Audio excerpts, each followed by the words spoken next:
Want to hit this news just out. AMC CEO Adam Aron tweeting, "It is no secret I think shareholders should authorize 25 million more AMC shares, but what you think is important to us, many yes, many no. AMC does not want to proceed with such a split, so we are canceling the July vote on more shares. No more such requests in 2021. AMC shares are responding, as you might expect. They are higher by more than 3% at this hour." Along with that tweet, Joe, it's worth noting that he has this little graphic. It says something like, "We hear you, we see you."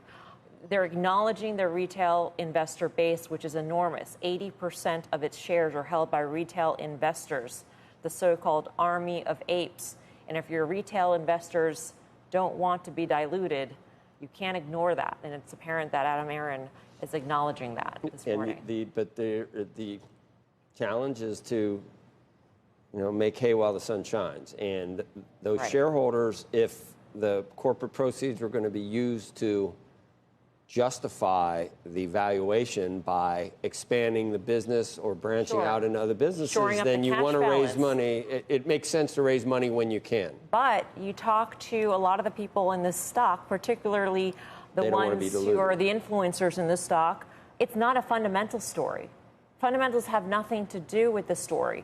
Maybe sometime down the road, they're waiting for what they call the mother of all short squeezes. This is a technical trade on AMC for a lot of them.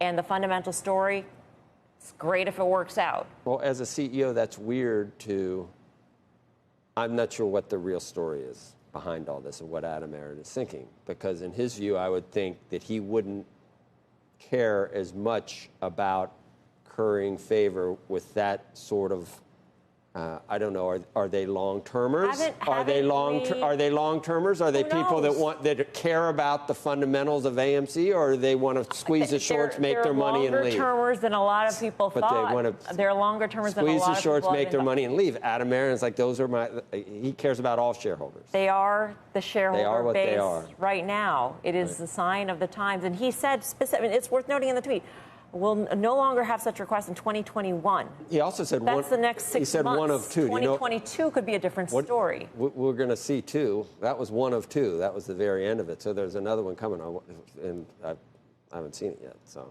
right? There's another tweet coming. We'll see what else it says. Correct. Yeah, we're going to. Is this it? Okay. That's one of two. All right. So when we get the second one. But the stock is responding over the weekend. We're going to bring it up.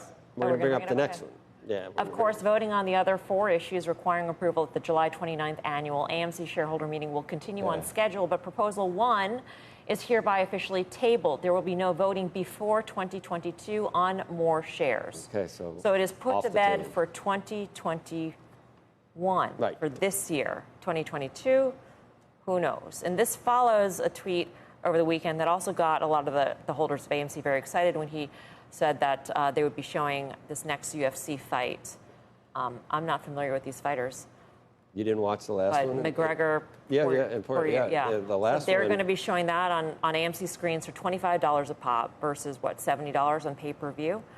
And this is also sort of a suggestion of its shareholder base. Why don't you show live events? Why don't you show esports? Why don't you show, these things which resonate with the younger audience?